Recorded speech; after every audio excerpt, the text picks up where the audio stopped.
Sunday, everyone. I just wanted to check in with everybody, see how everyone is doing. I hope everyone has had a relaxing weekend and has had some time to engage in self-care.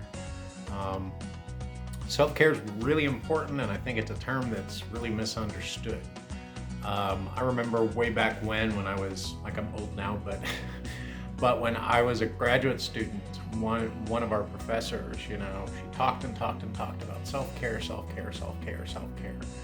And as I've been doing this work as a counselor for many years, I've come to find, that a lot of clients come into therapy because they've forgotten to attend to self-care, or they've not really known really how to prioritize that. But I think it's really a very integral part of our emotional well-being. And self-care is a really broad term. So I think at the time when that term was introduced to me, I being all gung-ho to start a new career and just wanting to get out there and work as a counselor, I let it go in one ear and out the other at the time. And it wasn't until I was in one of my very first mental health jobs, I felt so overwhelmed at the end of the day, and I didn't know why. And I had a clinical supervisor. She kind of pulled me aside one day and she said, I've noticed you look a little more stressed at work lately. She said, what's going on? And so I gave her my spiel about how stressed I felt and how overwhelming everything felt. And she asked, what are you doing for yourself? And I hadn't really thought about that. But then that whole concept of self-care that my professor several years before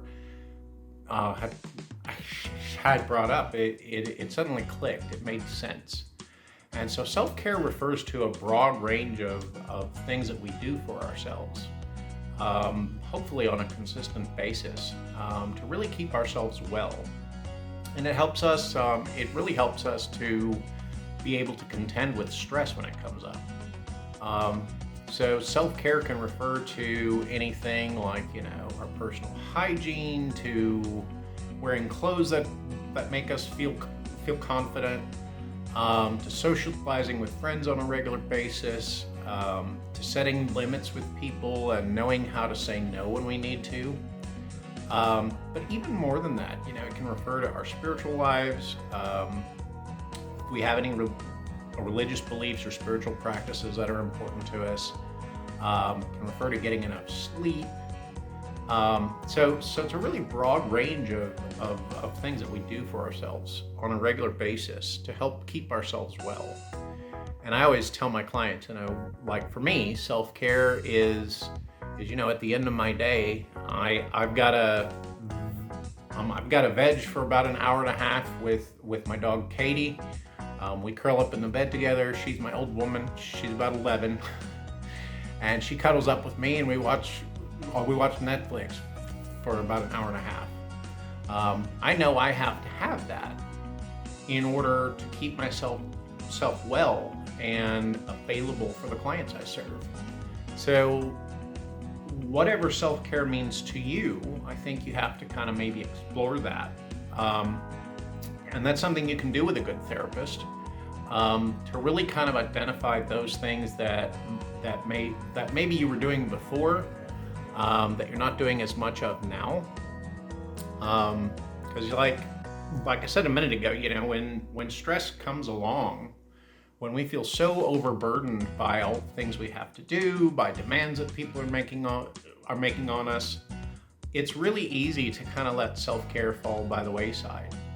It's also very dangerous, because then we're kind of fixated on all of those negative thoughts, that cause us to feel depressed, to feel anxiety, and any host of negative feelings that we may feel. So one thing I like to do with clients, when I work with them in therapy, is really kind of get them back to a place where they're thinking about self-care and finding ways to implement that for themselves. Hopefully, as I said, on a fairly consistent basis. And so one thing that I do with clients sometimes, I'll have them complete a self-care assessment. So what that is, it's just a document that lists a number of activities, and they're separated into different domains. So there's our physical self-care, and that might include things like, our personal hygiene, or, going to the gym regularly, doing an exercise that feels fulfilling to us. Then it talks about, our psychological and emotional self-care. So this can include things like setting boundaries with people, saying no when we need to, taking time for ourselves. And then our spiritual self-care can include things. It doesn't have to be, I make a differentiation with my clients. I say, religion is not necessarily the same thing as spirituality. So some people are not at all religious, but they consider themselves to be spiritual. And so what I mean by that is, maybe spending time in nature or spending time in meditation. Those are spiritual practices. Those are things that we can do for ourselves, even if we're not religious, to help keep ourselves emotionally well. But there's a range of different domains on there. Social self-care is another one of them. So how often are we spending time with friends that help us feel better about ourselves? And really just finding, like we go through the self-care assessment, and I have them rate each activity as to what degree they feel like they do that for themselves. And then they select the ones that they would like to do better at. And we kind of make that into a therapy goal. So, maybe they identify on there that they'd like to be more physically fit. And so we might identify, or we might choose, eating healthier or going to the gym on a regular basis. Those might be goals that we outline in therapy then, based on the need for increasing self-care. But self-care acts as a buffer. It acts as a protective factor, so that when we encounter stressors, things that cause us to feel distressed, they hopefully don't impact us as much.